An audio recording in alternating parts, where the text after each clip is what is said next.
प्रेक्षकांनो, ठरलं तर मग या मालिकेचे असेच नवनवीन अपडेट पाहण्यासाठी चॅनलला नक्की सबस्क्राईब करा.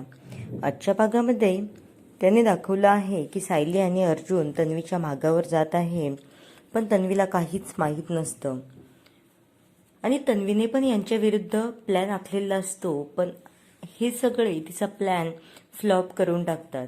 नंतर सायली थोडी अपसेट असते आणि अर्जुन गाडीमध्ये गाणे लावतो. तर सायली म्हणत असते, हे काय असले गाणे? अर्जुन म्हणत असतो, तू तुझ्या आवाजात ऐकव ना मग गाणं. आणि सायली एक खूप छान गाणं म्हणते आणि सायलीचा आवाजही खूप गोड आहे, त्यामुळे अर्जुनला खूपच आनंद होतो.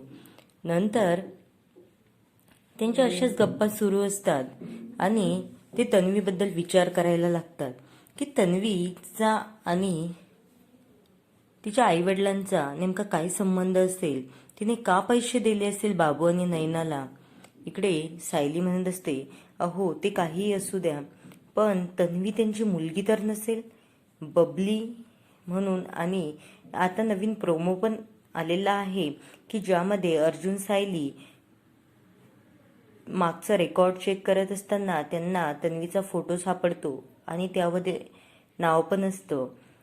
नंतर सायली आणि अर्जुन घरी येतात आणि सगळेजण बसलेले असतात, तेव्हा सायली सांगत असते, तन्वी खूप मोठं नाटक करत आहे बाबा, आम्हाला तिच्यावर खूप संशय आहे, आता आपण तिचं नाटक तिच्यावरच उलटवूया.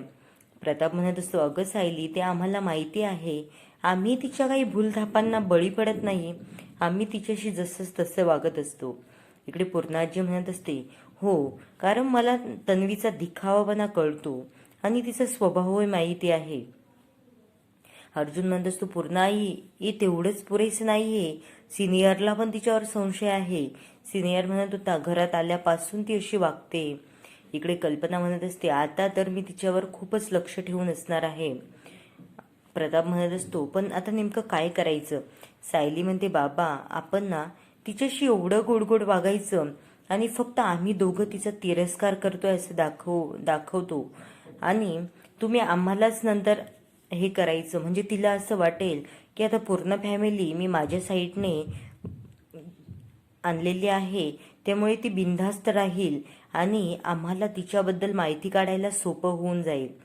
आणि पूर्णाजी, तुम्ही असं काहीतरी करा की तन्वीला घराच्या बाहेर पडताच येणार नाही आणि ती काही ना काही कामात गुंतवून राहील.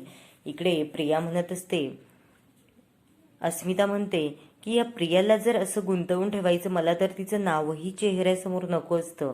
आणि पण जाऊ द्या, देऊ आपण एक संधी तिला पण. आणि सगळेजण हसायला लागतात.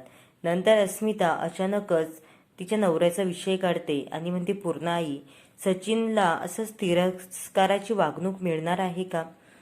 जशी आपण तन्वीला एक संधी दिली तशी सचिनला देऊन बघूया. पण यांच्यावर हे सगळेजण काहीच बोलत नसतात, कारण सचिनने केलेली चूक ही खूप मोठी असते.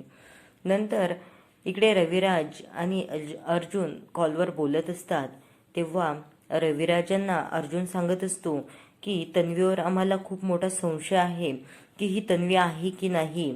इकडे रविराज म्हणत असतात, अरे अर्जुन, तिला तर आत्तापासूनच नाही, मी घरात आल्यापासून बघतोय, ती काही ना काही लपवाछपवी करतच असते, पण मी तिच्या प्रेमात आंधळा झालो होतो, पण आता नाही. त्यामुळे तुम्ही तिच्याबद्दल पुरावे शोधायला सुरुवात करा आणि मी तुमच्या सोबतच आहे. असं बोलून तो फोन ठेवतो. लगेच इकडे सुमन रूममध्ये आल्याच्या नंतर सुमनला नागराजने केलेले सगळे अत्याचार आठवत असतात. तिच्यावर कशी मारहाण केली हे सगळं आठवून तिला खूपच रडायला येतं आणि ती मोठ्याने रडायला लागते. नंतर इकडे रविराज आणि प्रतिमा पण येतात आणि ते तिला समजावून सांगतात. सुमन म्हणते, यांनी खूप वाईट वागले, पण आता जेलमध्ये त्यांना किती शिक्षा होत असेल आणि आपण त्यांना अशी शिक्षा होऊ द्यायची का? इकडे रविराज म्हणत असतो, सुमन, त्या माणसाचं नावही आपल्या घरामध्ये काढू नको आणि त्याच्याशी आपला आता काहीही संबंध नाही आहे. आणि तो रागात तिथून निघून जातो.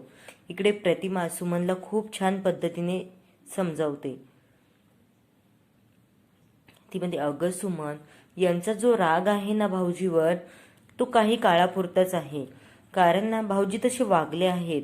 इकडे बघ बरं, आता जर तुला त्यांच्याबद्दल किती प्रेम वाटायचं, पण भाऊजीने कधी मनापासून तुझ्यावर प्रेम केलंय? एका घरात राहून दोन व्यक्ती वेगवेगळ्या असू शकतात. आता हेच बघ ना, तन्वी माझीच मुलगी असून मला तिच्याबद्दल नेहमी परकेपणा जाणवतो. कधीच मला ती आपली अशी वाटली नाही. आणि त्यामुळेच भाऊजीबद्दलही यांचं असंच काहीसं झालेलं आहे. आणि सुमन म्हणत असते, हो ना ताई, कारण तन्वी जर तुमच्या संस्कारात वाढलेली असती लहानपणापासून, तर तिला असे खोटेपणा करायची सवय लागली नसती आणि ती खूप छान संस्कारी मुलगी झाली असती. पण त्यालाही माझा नवराच जबाबदार आहे. इकडे प्रतिमा म्हणत असते, बघ बरं, तुला तर हे सगळं माहीत आहे आणि तरीही तुझा भाऊजीबद्दल मत का बदलू शकतं हेच आम्हाला कळत नाहीये. प्रेक्षकांनो, अशीच नवनवीन अपडेट पाहण्यासाठी चॅनलला नक्की सबस्क्राईब करा. आता नवीन भाग खूप छान दाखवणार आहे आणि लवकरच खरी तन्वी कोण आहे हे पण सगळ्यांना कळणार आहे.